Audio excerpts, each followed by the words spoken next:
During the Cold War, the American Navy guaranteed the free flow of oil all around the world. This kept our allies well supplied in exchange for their defense against Soviet communism. America protecting Saudi oil fields allowed the oil to flow safely and cheaply. The system worked and communism collapsed. Then 9/11 happened.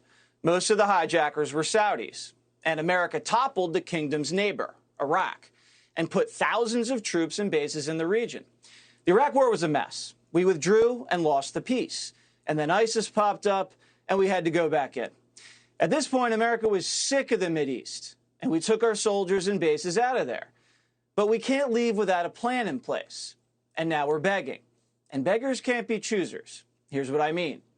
All American presidents have made the pilgrimage to Saudi Arabia to make sure the royal family kept the oil flowing and kept prices down. Remember when George W. Bush held hands with the Saudi crown prince? Or when Barack Obama bowed? And then he said it never happened. Maybe he just dropped his wallet. They rolled out the red carpet for Donald Trump, projecting his face on the side of the Ritz. They let him touch that glowing orb, remember that? And don't forget Trump's ceremonial sword dance.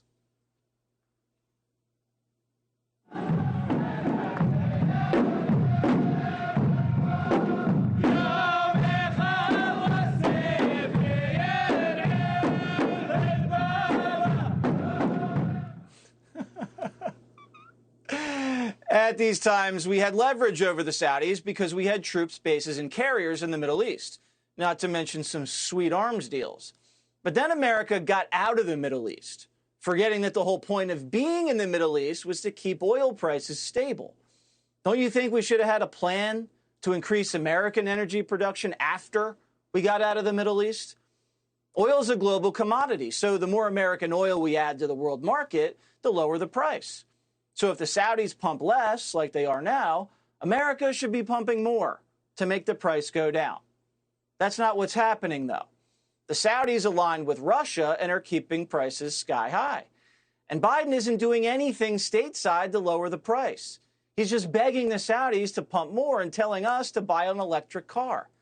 That's boneheaded. The minute Biden arrived in the region, it's been one boneheaded thing after the other.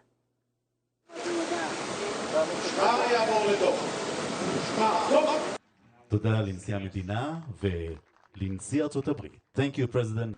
I had a terrible headache. Excuse me, a terrible headache. And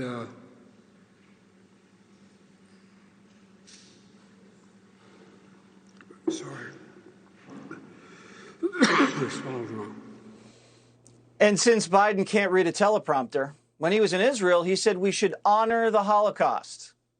Later today, I will once more return to the hallowed ground of Yad Vashem to honor 6 million Jewish lives were stolen in the genocide and continue, which we must do every day, continue to bear witness.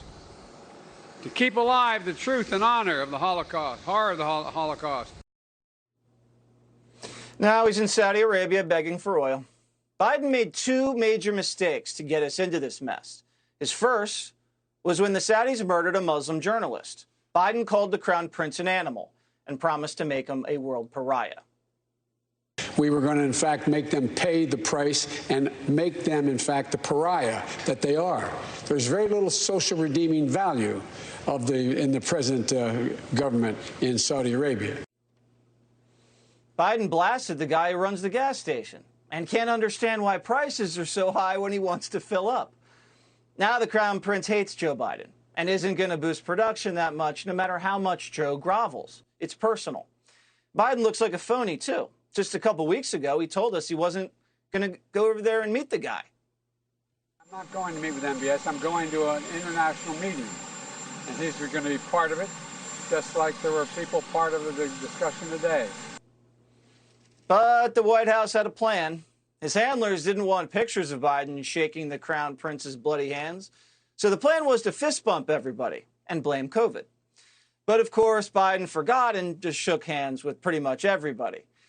And once he met MBS, he remembered the plan and gave Prince Pariah a little fist bump.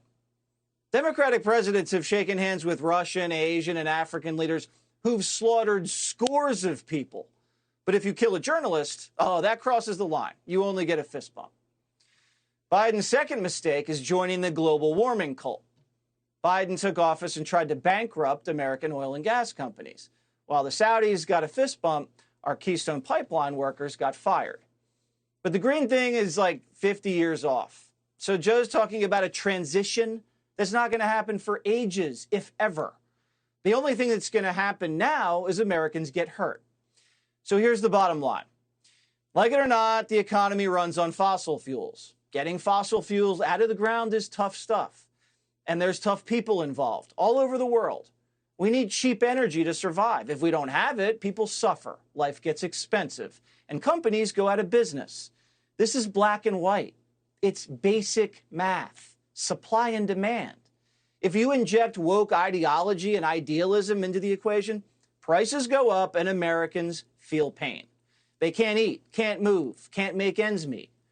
They lose their savings and their freedom. Oil is freedom. The more oil you have, the more freedom you have. The American people understand this.